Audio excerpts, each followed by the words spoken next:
पति से सच्चाई छुपाओ।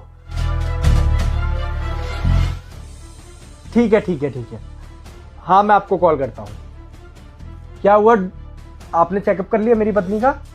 आप एक काम करो, आप ना एक गिलास पानी ले आओ, मैं जब तक आपकी पत्नी का चेकअप कर लेती हूँ। ठीक है, मैं पानी लेके आता हूँ, आप जब तक मेरी पत्नी का चेकअप करिए।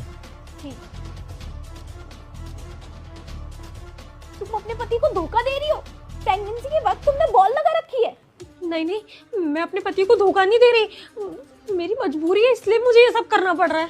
ऐसी क्या मजबूरी है जो तुमने बॉल लगा रखी है? तुम पता है 9 महीने प्रेग्नेंट हो तुम्हारे पति की नजर में।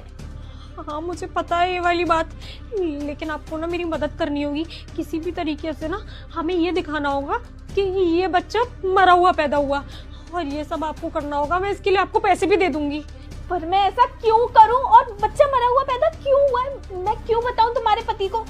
तुम्हारा पति बच्चा चाहता है तो बच्चा दे दो ना उसको, क्या प्रॉब्लम है? प्रॉब्लम ये है कि मैं मां नहीं बन सकती, और अगर मैंने अपने पति को ये सब कुछ बताया वो मुझे घर से बाहर निकाल देगा, क्योंकि मेरा पति और मेरी सास दोनों की मेंटालिटी बिल्कुल ऐसी ही है। पड़ोस में भी एक औरत के साथ में सेम हुआ था, वो मां नहीं बन सकती, तो उसको लेकर ना इन लोगों ने घर में बहुत बातें की थी, उसे बहुत जज किया था। बोला था अगर हमारे साथ ऐसा हुआ होता तो हमने तो अपनी बहू को घर से ही बाहर निकाल दिया होता।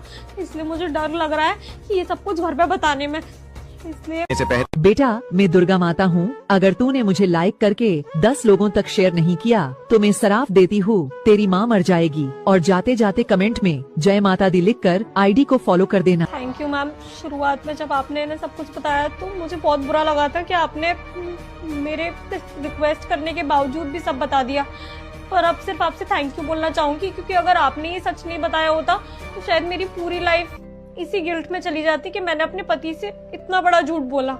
अब छोड़ो, टाइम वेस्ट नहीं करते हैं और तुम्हारी रिपोर्ट्स कराते हैं, फिर मैडम को दिखाते हैं, मैडम दवाई लिखेंगी और तुम जल्दी ही ठीक हो जाओगी।